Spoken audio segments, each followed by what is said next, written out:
안녕하세요. 궁지에 몰린 민주주의 국가의 지도자. 과연 자신의 생존을 위해서 어디까지 갈 수 있을까요?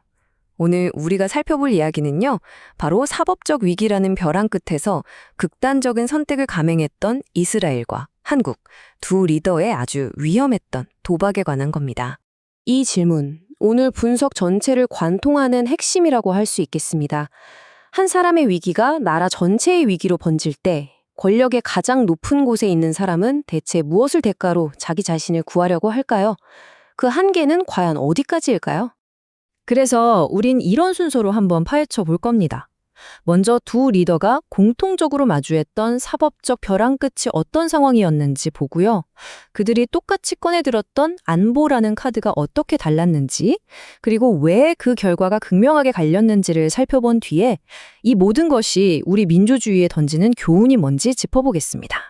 자, 첫 번째 이야기입니다. 이스라엘의 베냐민 네타냐후 총리, 그리고 한국의 윤석열 대통령, 이 두 사람이 처했던 공통적인 곤경부터 한번 살펴보죠.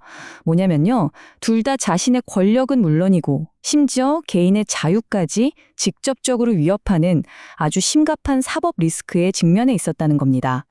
여기 보시는 것처럼요, 네타냐후는 이미 뇌물, 사기, 배임 같은 혐의로 재판을 받고 있어요. 이스라엘 역사상 처음 있는 일이죠. 한편 윤석열 대통령도 만만치 않았습니다. 여러 특검 법안에다가 점점 거세지는 탄핵 압박까지 정치적으로나 법적으로나 굉장히 힘든 상황이었죠. 그러니까 두 리더 모두 사법 시스템이라는 거대한 톱니바퀴에 의해서 벼랑 끝으로 몰리고 있었다는 점에서 놀라울 정도로 닮아 있었던 겁니다. 윤 대통령이 처했던 정치적인 현실은요, 이 숫자 하나가 다 말해주는 것 같아요. 17%. 지지율이 여기까지 떨어졌고요. 심지어 한 여론조사를 보니까 응답자의 58%가 하야나 탄핵을 원한다고 답할 정도였습니다. 뭐랄까 정치적인 기반이 뿌리째 흔들리고 있었던 거죠. 자, 여기서부터가 정말 흥미로운 지점입니다. 이렇게 코너에 몰린 두 지도자가 똑같은 카드를 꺼내 들거든요. 바로 안보라는 카드입니다. 이걸로 돌파구를 찾으려고 한 거죠. 그런데요, 그 방식이 완전히 180도 달랐다는 겁니다. 네타냐후의 전략은 아주 명확했습니다. 하마스와의 전쟁이라는 실제하는 비극이 있었잖아요. 바로 이 외부의 적을 이용해서 자기한테 쏟아지는 사법 리스크를 막아내는 견고한 방패로 써먹은 겁니다. 이 내용을 좀 보세요. 정말 기가 막히죠. 가자 지구와의 전쟁이 어떻게 네타냐후 개인의 정치적, 법적 생존에 직접적으로 도움이 됐는지를 보여주는 건데요. 전쟁 때문에 재판은 자동으로 1년 넘게 미뤄졌고요. 연립정부 안에 있는 극우 파트너들은 전쟁을 계속해야 하니까 네타냐후를 지지할 수밖에 없죠.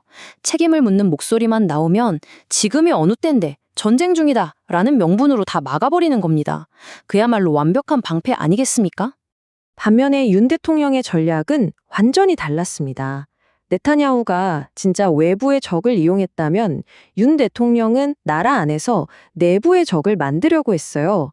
자신에게 반대하는 정치 세력을 마치 국가 안보를 위협하는 사람들인 것처럼 몰아가면서 실제로는 존재하지도 않는 위기를 만들어내려 한 거죠.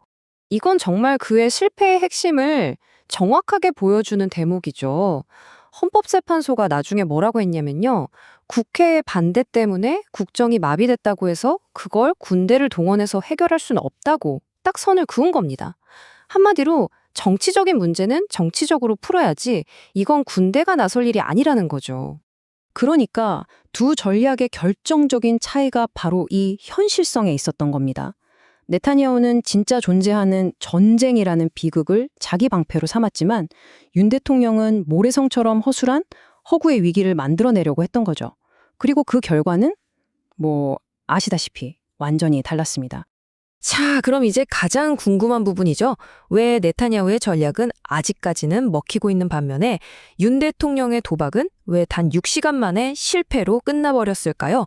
그 해답은 바로 각 사회가 가진 제도, 그리고 현실에 있었습니다. 이 표를 보면요, 모든 게 설명이 됩니다. 위기가 진짜였냐 가짜였냐, 같은 편 정치인들이 도와줬냐 등을 돌렸냐, 시민들은 어떻게 저항했냐, 그리고 법원이나 국회 같은 제도는 어떻게 움직였냐. 모든 면에서 두 나라가 극명하게 달랐어요. 핵심은 네타냐후에게는 기댈 수 있는 현실적 정치적 기반이 조금이라도 있었던 반면에 윤 대통령에게는 그 어떤 것도 없었다는 점입니다. 대한민국 민주주의의 대응 속도 정말 놀라웠죠. 계엄이 선포된 지 불과 몇 시간 만에 시민들은 국회를 에워쌌고요.